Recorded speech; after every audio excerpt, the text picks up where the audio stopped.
जल्दी से तैयार हो जाना, आज लड़के वालों ने देखने आना है। उसकी भाभी ने माथे पर बल डाले कहा था। यह सुनते ही कि उसे किसी लड़के वालों ने देखने आना है, पुलिस की हालत अजीब सी होने लगी थी। दिल की धड़कनें बहुत तेज हो चुकी थी। बडावी उस पर सवार होने लगी थी। उसने दोनों हाथ अपनी बेडशीट पर रख के बेडशीट को अपने हाथों से जकड़ा था। ऐसे लग रहा था कि कोई बहुत बड़ी मुसीबत उस पर आने वाली है। आंखों से आंसू जारी होने लगे। जल्दी से उसने अपना बाया पहना, तेजी से जीना उतर के नीचे आई, जहां उसकी भाभी फ्रिज में से चिकन निकाल रही थी। क्या मुसीबत है, पता नहीं इसका कब रिश्ता तय होगा और कब हमारी जान काट गए। मेहमानों के आगे टेबल सजा सजा के मेरे तो शौहर की और मेरी कमर टूट के रह गई है। आबिदा मुंह ही मुंह में बबाएं थी। उन सब सुन चुकी थी। लग रहा था कि आंसुओं को जब्त करते करते गले में कई गिरें पड़ चुकी हैं। भाभी मैं ट्यूशन पढ़ाने जा रही हूँ, उसने किचन के दरवाजे पर खड़े खड़े कहा। हम बहन जाओ, तुम्हें जहाँ जाना है वक्त पे घर आ जाना। मैं हूं ना तुम्हारी मुलम्मत तुम्हारे आने वाले रिश्तों के सामने टेबल सजाने के लिए। तुम जाओ, शाबाश, मौज मारो। आपदा का वही जला कटा जवाब था। भाभी रहने भी दी, क्या जरूरत है इतना कुछ करने की, खाली जूस के गिलास रख दीजिएगा। वैसे भी उन्होंने देख के नुक्स निकाल के ही जाना है। मैं तो भाई को कई बार कह चुकी हूँ कि मेरी फिक्र ना किया करें, मैं अपनी जिंदगी में खुश हूँ। 19 की बात सुन के आपदा कहने लगी, रहने भी दो बहन, एक तो तुम्हारा छोटा कद, ऊपर से बढ़ती उम्र, लोगों के सामने टेबल ना साम तो 10 मिनट भी बैठने की जहमत नहीं करेंगे। अरे कई लोग तो देखने तुम्हें आते हैं, पसंद मुझे कर जाते हैं। देखो, लड़के वालों के सामने ज्यादा घबराने की जरूरत नहीं है। यह जो लड़के वालों को देख के तुम पर घबराहट का दौरा पड़ता है, वो लोग समझेंगे शायद तुम्हें कोई बीमारी है या पता नहीं मैं तुम पर कौन से जुल्म सितम करती हूँ।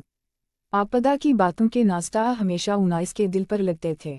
वो बेबस थी, वलिदैन हयात नहीं थे, भाई के साथ रहती थी। घर इतना भी छोटा नहीं था, लेकिन लोगों को खूबियों कम और नुक्स ज्यादा नजर आते हैं। वह जल्दी से घर से बाहर निकली, पैदल चलते हुए बहते आंसुओं को भी साफ कर रही थी। जानती थी कि जो भी आएंगे उससे 10 सवाल पूछेंगे और बाद में इनकार करके चले जाएंगे।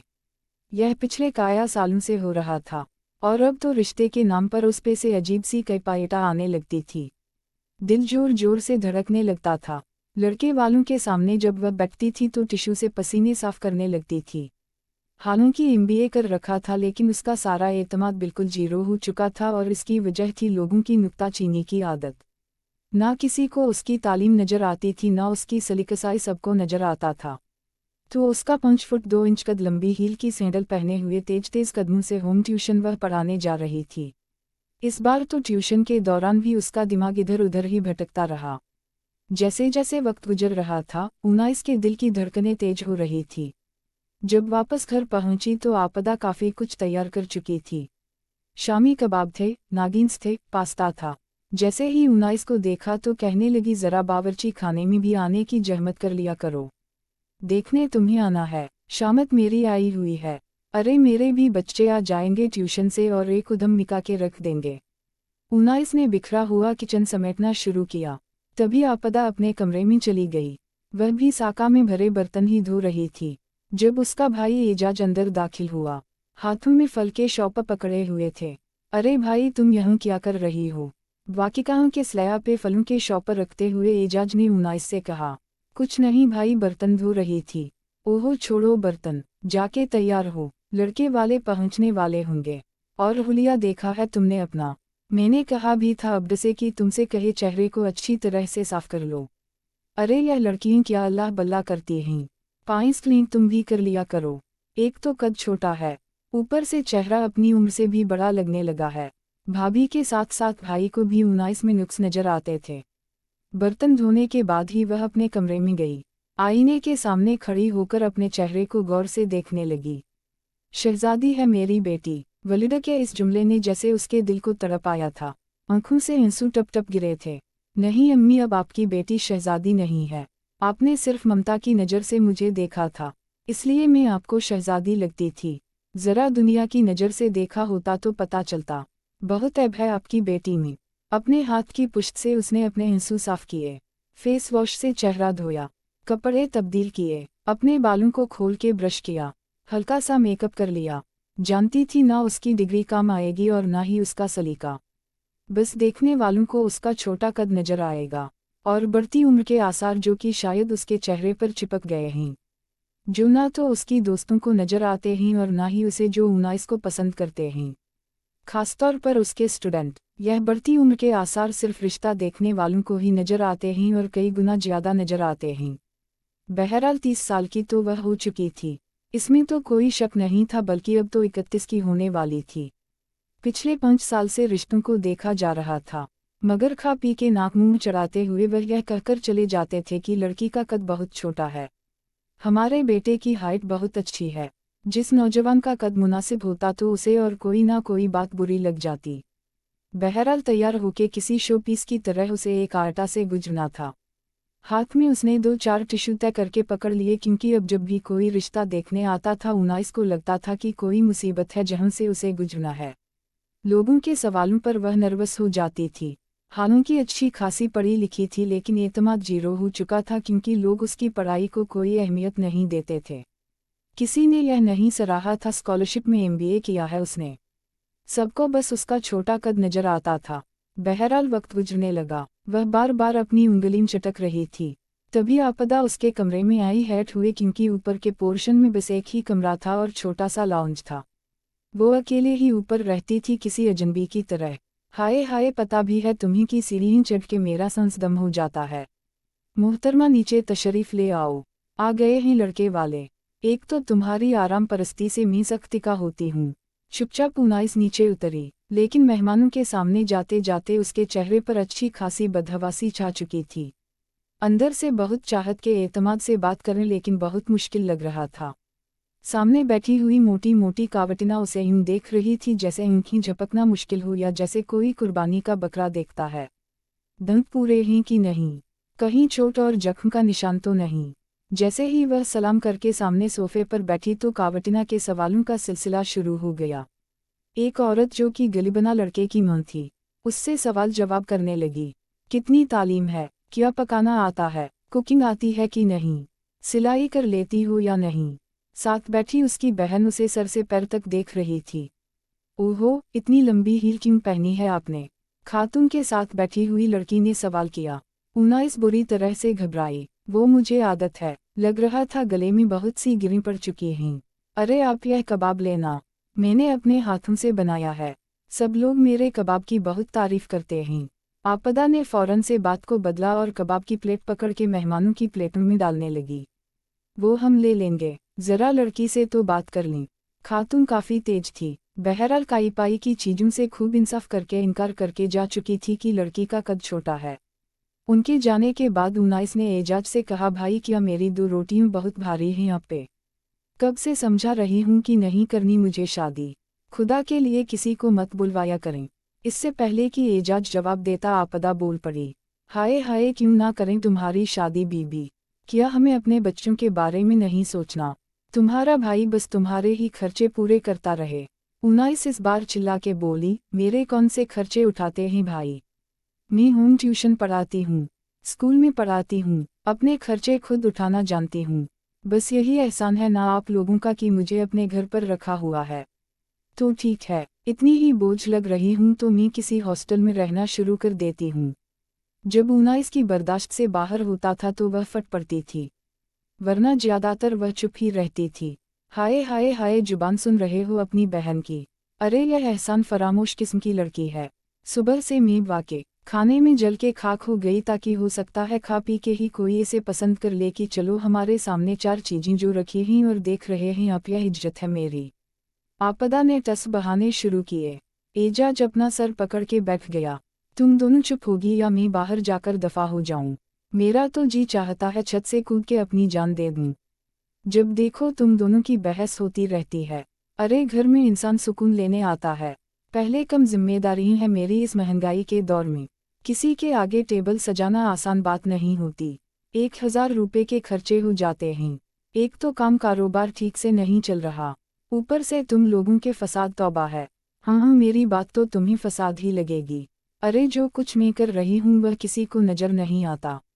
आपदा की जो जुबान चलनी शुरू हुई रुकने का नाम ही नहीं ले रही थी। तंग आकर उनाइस ने आपदा के सामने हाथ जोड़े। बस कर दी भाभी, वरना मेरा दिमाग फट जाएगा। मैंने तो नहीं कहा कि वो लोग आए और मेरा मजाक उड़ा के चलते बने। मैं भी तंग आ चुकी हूँ। मेरा कद मेरे इख्तियार में तो नहीं था, होता तो 7 फुट लंबा कर लेती। ऐसा करें, मेरा रिश्ता देखना छोड़ दी। मैं जैसी जिंदगी गुजार रही हूँ मुझे गुजारने दी। 2-4 टसंस और पकड़ लेती हूँ ताकि आपको मेरा बोझ बोझ ना लगे। लेकिन मैं भी मजबूर हूँ यहाँ रहने पे। माँ बाप नहीं है मेरे, वरना बा खुदा आप पर यह बोझ भी ना डालती। पुलिस रोते हुए अपने कमरे में चली गई। बेड पे लेट के फूट फूट के रोई। फिर ईशा की नमाज पढ़ी। जाए नमाज में भी रोने लगी। या अल्लाह, तू मुझे उठा क्यों नहीं लेता? जैसे मेरे माँ बाप को अपने पास बुला लिया, मुझे भी बुला लेता तो अच्छा था। यह दुनिया बहुत बुरी है। खुदा के लिए मुझे इस तकलीफ से आज़ादी दे दे। मैं थक चुकी हूँ, नयाज़ेट मरीज बनती जा रही हूँ। मेरा सारा एतमाद खत्म हो चुका है। क्या मैंने खुद को बनाया है? नहीं ना, तूने बनाया है ना। तो तेरी बनाई हुई चीज़ पे देख ले, तेरे ही बंदे कितने ऐब निकालते हैं। रो धो के अपना दिल हल्का करके वह सो चुकी थी। सुबह स्कूल पढ़ाने गई तो स्टाफ रूम में दूसरी टीचर्स भी थी।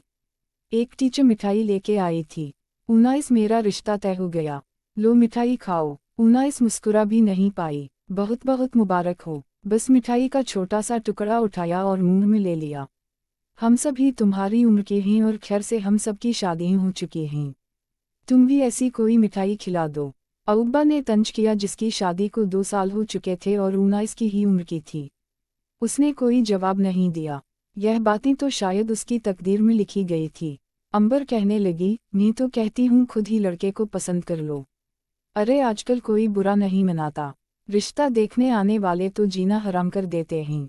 अब मुझे देखो, मैंने भी अपने पड़ोस में से एक लड़के को फंसा लिया। यकीन मानो उसकी मां का मुंह सूजा पड़ा था जब मेरा रिश्ता मांगने आई। लेकिन जाहिर सी बात है, लड़के की जिद थी कि शादी तो इसी से करूंगा, इसलिए रिश्ता पक्का करके गई है।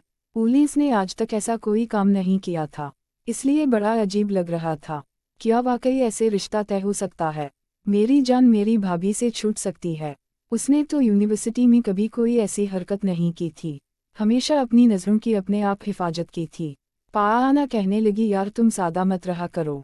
अरे फैशनेबल कपड़े पहना करो। आजकल लड़के फैशनेबल लड़कियों को पसंद करते हैं।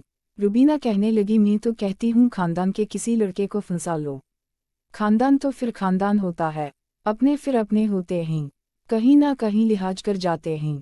अरे यार, जो गैर होते हैं ना बड़े नुक्स निकालते हैं। तौबा है भाई, मैंने भी अपने ककड़ कजिन को फंसाया था। झट मन्नी चट ब्याह भी हो गया। सब अपने अपने मसवा दे रही थी, अपने अपने टबटा शेयर कर रही थी। लेकिन उनाइस को समझ नहीं आ रही थी कि क्या करें और क्या ना करें। आज तक कभी उसने किसी भी लड़के को मज़ाक करने की कोशिश नहीं की थी। शुरू से वलिद ने यही टाबेटा की थी कि बेटा गैर महरम को देखना मना है, गुनाह है। इसलिए यूनिवर्सिटी में भी नजरें झुकाए बैठी रहती थी। कोई बहुत जरूरी काम होता तो किसी लड़के से बात करती, वरना दुपट्टा सर पर लिए अलग होकर बैठे रहती। लड़के भी कभी कभार उसके पास से गुजरकर उसे कमेंट पास कर जाते, यह लड़की तो हमारी पूरी क्लास में बहन जी टाइप की है। देख के कोई फीलिंग ही नहीं होती, बस बहन कहने को दिल चाहता है। यह बात दूसरी लड़कियां सुनकर उनाइस पर हंसती थी। उसकी क्लास की कई लड़कियों ने क्लास के ही लड़कों के साथ दोस्ती लगा के रिश्ते तक पक्के करवा लिए थे। उन्हीं में से एक की वलिद ने तो साफ इनकार कर दिया था कि मेरे इकलौते बेटे हो तुम और यह लड़की बड़ी तेज है, मैं तुम्हारी शादी इसके साथ नहीं करूंगी। लेकिन लड़के ने तो तूफान खड़ा कर दिया, मुंह को ही हार माननी पड़ी। उनाइस यह सोचती थी कि पता नहीं लड़कियां यह सब कैसे कर लेती हैं। बहरहाल उन्हीं दिनों उनके खानदान में एक शादी आ गई जो दूसरे शहर में थी। कई सालों बाद वह भाई भाभी के साथ पिंडी से लाहौर गई। वह भाभी की खाला के बेटे की शादी थी। उसका छोटा भाई उनाइस को देख के स्माइल पास कर रहा था। पहली बार दिल बड़ी जोर से धड़का। ऐसा एक बार नहीं हुआ। शादी के सभी फंक्शंस के दौरान गाहे बगाहे जब भी उनाइस की नज़र अमिया पर पड़ती वह उसे मुस्कुरा के देखता। फिर उसे अपनी दोस्तों की बातें याद आने लगी कि मुस्कुराहट का जवाब मुस्कुराहट से देना चाहिए ताकि लड़के की जुर्रत तो बढ़े, वो इजहार मोहब्बत करें। उनाइस ने भी यही किया। जब वह मुस्कुरा के देखता आगे से उनीस भी मुस्कुराने लगती, लेकिन दिल बड़ी जोर से धड़कता क्योंकि यह काम पहले कभी नहीं किया था। अंदर ही अंदर जमीर की मलामत शुरू हो जाती कि गैर महरम को देख के यूं हंसना मुस्कुराना अच्छी बात नहीं होती। बहरहाल कई बार अमिया ने उनाइस से बातचीत की भी कोशिश की, वह भी उसे जवाब देने लगी। एक दूसरे की फेसबुक पर वह कमेंट कर दिया करते, लेकिन इससे ज़्यादा सिलसिला आगे नहीं बढ़ा। आपदा कहने लगी, एजाज मैं तो कहती हूँ छोड़ो अच्छे और ख़ानदानी रिश्तों को। अरे कोई छोटा मोटा रिश्ता देख के इसको आगे रुखसत करने की करो। क्या करूँ मैं, कहाँ से लम रिश्ता, जो आता है इनकार करके चला जाता है। जानती हो रिश्ते वाले को जब मैंने कहा कि कोई और अच्छा रिश्ता दिखाओ तो उसने मुझसे क्या कहा, कहता है दूसरी शादी वाले रिश्ते रह गए। अब अगर आपकी बहन का इरादा हो तो बता दे। यह सुनकर आपदा चुप सी हो गई। वैसे कह तो सही रहा है। अरे तुम्हारी बहन की उम्र भी तो बढ़ती जा रही है, यह भी तो देखो। यह सुनकर एजाज ने गुस्से से आपदा की तरफ देखा। दिमाग तो खराब नहीं हो गया तुम्हारा? अरे पता है लोग कितनी बातें बनाएंगे कि माँ बाप सर पर नहीं थे इसलिए बहन को किसी के साथ ब्याह दिया। जीना दो भर कर देंगे मेरा। तुम तो आपदा चुप ही रहा करो। एजाज ने इस बार सख्त लहजे में बात की थी।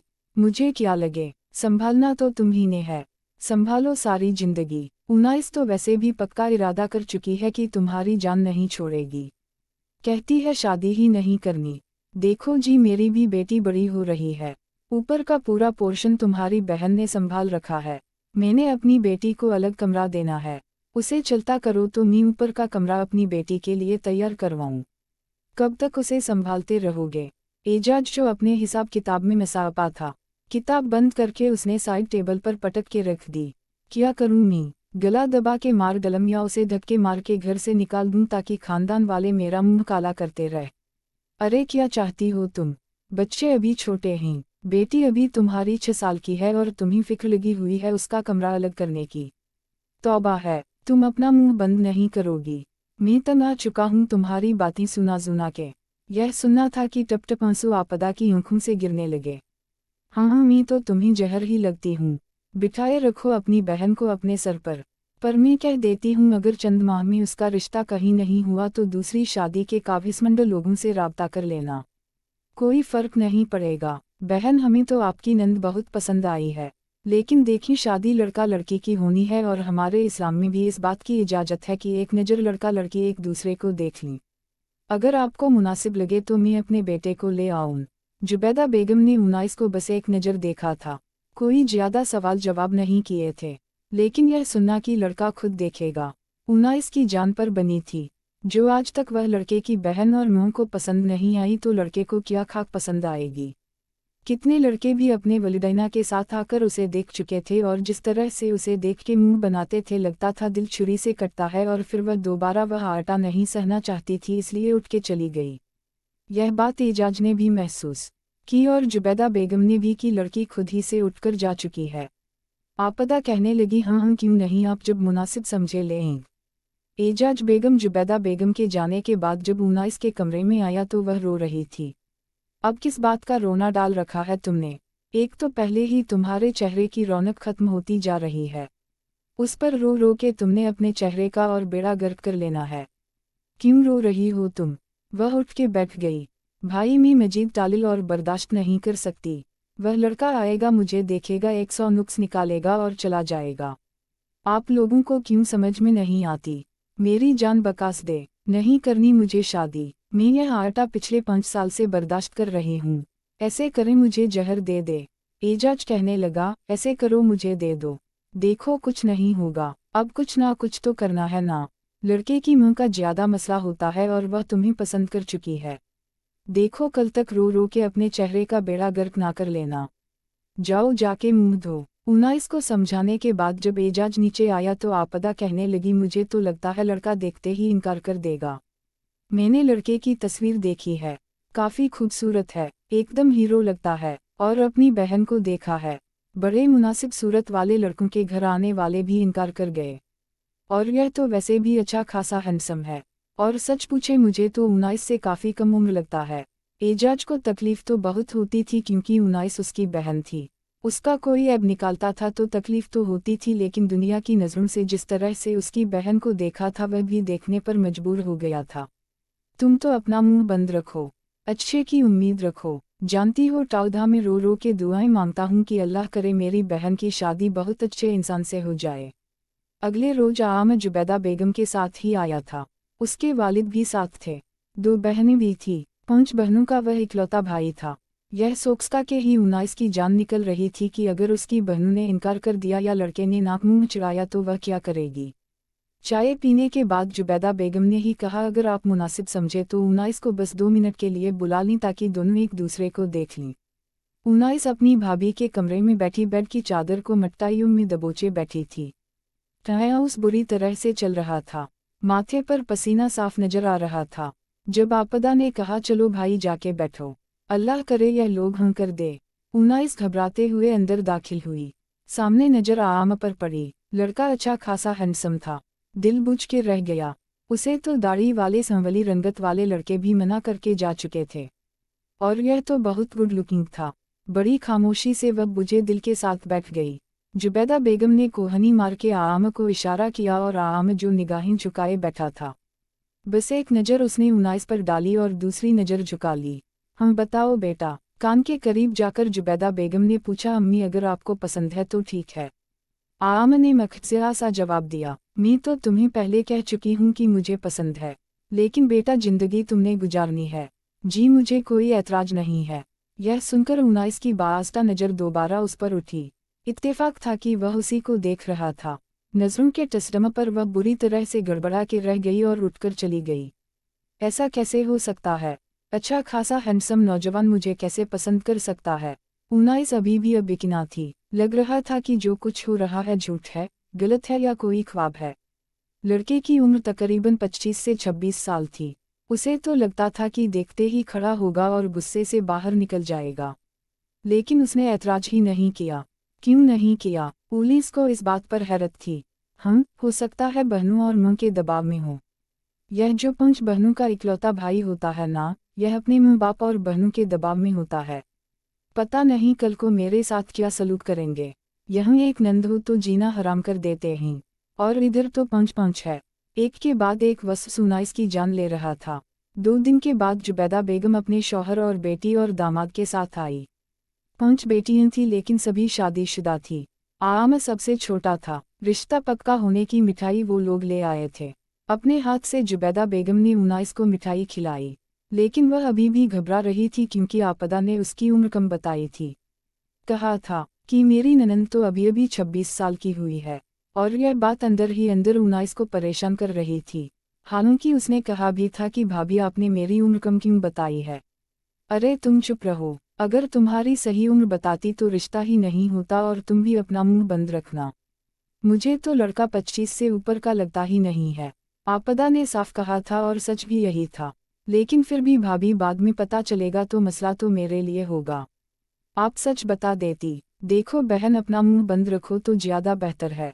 अगर सच बताऊंगी तो रिश्ता नहीं होगा। शादी हो जाने दो, शादी के बाद देखा जाएगा। आपदा ने तो जैसे जान छुड़ाई, भाभी आगे क्या देखा जाएगा। मुझे बहुत डर लग रहा है। ऐसी बातें छुपती तो नहीं है। कल को अगर पता चल गया और इस बात पे उन लोगों ने मुझे छोड़ दिया तो क्या होगा। उनाइस की तो जैसे जान पे बनी हुई थी। अरे नहीं पता चलता। तुम्हारे भाई कह रहे थे शनाख्ती कार्ड से तारीख पैदाइश में कुछ अड्डोबदल करवा देंगे। नाडा में उनके जानने वाले हैं। कुछ पता नहीं चलेगा। भाभी मेरे डॉक्यूमेंट्स हैं, मेरा पूरा रिकॉर्ड है। कहाँ कहाँ से शनाख्ती कार्ड की तारीखें बदलविंग। मैंने किस सन में क्या पढ़ा है, क्या नहीं है, सब कुछ तो दर्ज है। अरे भाई, तो तुमने अचार डालना है अपने डॉक्यूमेंट्स का। अपनी डिग्रियों का क्या करना है तुमने। देखो मेरी बात सुनो, घर पे छोड़ के जाओ अपने सालों की डिग्री, उसको दिखाना ही मत। जब 1-2 बच्चे हो जाएंगे तो फिर वह भी मजबूर हो जाएगा, कुछ नहीं कहेगा। आपदा ने जो हल निकाला था, उनाइस उस पर बेहद परेशान थी। लग रहा था कि किसी भी टाइम इनकार हो जाएगा। मिठाई खाते हुए भी जबरदस्ती की मुस्कुराहट वो चेहरे पर ला पाई। जुबैदा बेगम कहने लगी, बेटा क्या बात है, इतनी नर्वस क्यों हो रही हो। नहीं आंटी कुछ नहीं। कुछ देर बाद आपदा और उनाइस की नंद कमरे से बाहर गई। कमरे में सिर्फ जुबैदा बेगम थी या फिर उनाइस, इसलिए उसने झिझकते हुए बात शुरू की। आंटी मुझे आपसे कुछ कहना है। अरे हम बेटा बोलो क्या बात है।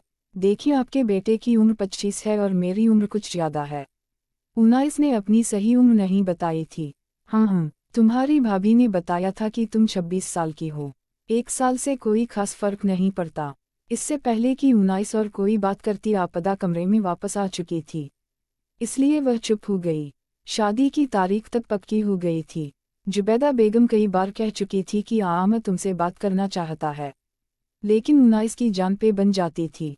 साफ इनकार कर देती थी कि नहीं, मुझे यह सब नहीं पसंद। अंदर ही अंदर इस बात का भी डर था कि कहीं बटूम बटूम में आम को उसकी उम्र का अंदाजा ना हो जाए, क्योंकि एजाज भी कह चुका था कि लड़के से ज्यादा बातचीत करने की जरूरत नहीं है। बस मैं तो चाहता हूँ यह 2 महीने जल्द जल्द गुजरे और शादी का यूं कहेटा से हो जाए। जैसे जैसे शादी के दिन आगे बढ़ रहे थे, उनाइस की बेचैनी हुआ पर थी। भाई, आपने शनाख्ती कार्ड ठीक करवाया कि नहीं? वो परेशान थी। अरे हम बोला है अपने दोस्त को, हो जाएगा। फिलहाल तुम लिस्ट बना के दो कि तुम्हारा कौन कौन सा सामान है। कुछ तो अम्मा ने पेटी में तुम्हारा बना के रखा था, जो कमी रह गई है वह बता दो। ऐसा करो, अपनी भाभी के साथ लिस्ट तैयार कर लो। दिन हवा की तरह उड़ने लगे। ना तो शनाख्ती कार्ड तब्दील हुआ और ना ही एजाज को इतनी फुर्सत मिली। उनाइस बेहद परेशान थी। एक तो उसका मंगेतर उससे 5 से 6 साल छोटा था। वो अपने कमरे में बैठी थी। अब नहीं, क्या हुआ? अब क्यों परेशान हो? अब तो हो गया तुम्हारा रिश्ता। 15 दिन रह गए तुम्हारी शादी को। भाभी, मुझे नहीं लगता कि मैं उसके साथ अच्छी जिंदगी गुजार सकती हूँ। आप जानती ही, पूरे 5-6 साल छोटा है मुझसे। मुझे उसके लिए कोई भी फीलिंग नहीं आ रही है। उसकी उम्र के लड़कों को ट्यूशन पढ़ाती हूँ मैं शायद उसका वैसे लिहाज ना कर पम जैसे कि शौहर का करना चाहिए। खुद सोम क्या इतना छोटा भी शौहर होता है? मेरे दिल में उसके लिए कोई भी फीलिंग नहीं है और ना ही पैदा हो रही है। पता नहीं आपने उन लोगों को क्यों नहीं बताया। शायद आप बताती तो वो लोग इनकार कर देते। आपदा ने गहरी सांस ली। बस अब तुम यही सोचती रहना, शौहर शौहर होता है, समझी ना? यह कहकर वह उसके कमरे से बाहर जा चुकी थी। शादी का दिन भी आन पहुंचा। बारात भी आ गई। निकाह के वक्त एजाज ने यह किया कि कहने लगा कि बहन का शनाख्ती कार्ड एक्सपायर हो गया है, इसलिए आप 26 साल उम्र लिख दी। मौलाना साहब ने लिख दी। शनाख्ती कार्ड का नंबर भी लिख दिया। लेकिन इबू कबूल करते हुए भी उनाइस की जान पर बनी हुई थी। बहुत कापाड़ थी। आने वाली जिंदगी से उसे कोई खास उम्मीद नहीं थी, क्योंकि एक झूठ की बुनियाद पर रिश्ता तय हुआ था, और यह झूठ पता नहीं उसे कब महंगा पड़ जाता। निकाह के बाद जब उसकी कईम और दोस्त उसे स्टेज तक ले गई तो आटामना खड़ा हुआ। करीब आकर उसका हाथ थामा, उसे स्टेज पर चढ़ने में मदद दी। जैसे ही उसके पास बैठा उनाइस का दिल बड़ी ओआ से धड़क रहा था। तस्वीरें खींचने लगी। दूध पिलाई की रस्म शुरू हुई। काफी कास्मा किस्म का नौजवान था। दूध पिलाई की रस्म पर काफी मजाक भी कर रहा था। दूल्हा भाई, बस जल्दी से 20,000 दे दे। उसकी कौम ने पैसे मांगे। आपदा भी पीसेस थी। अरे भाई, मैं तो अपनी बेगम से पूछे बगैर चलता भी नहीं हूँ। मेरी बेगम जितने पैसे कहेगी मैं दे दूंगा। आप पूछ लें, क्यों उनाइस कितने पैसे देने चाहिए? बड़ी बिनलुपाई से ने उनाइस का हाथ पकड़ के पूछा था। वो बुरी तरह से घबराई। जो आपको बेहतर लगे, धीरे से बोला। क्या? मुझे आवाज नहीं आई। कुछ कहा तुमने? क्या कहा है? पहले ही उनाइस के गले में गिरी पड़ रही थी। आवाज तो हलक से वैसे ही नहीं निकल रही थी। उस पे सबके सामने वह कह चुका था कि ऊंचा बोलो। उनाइस ने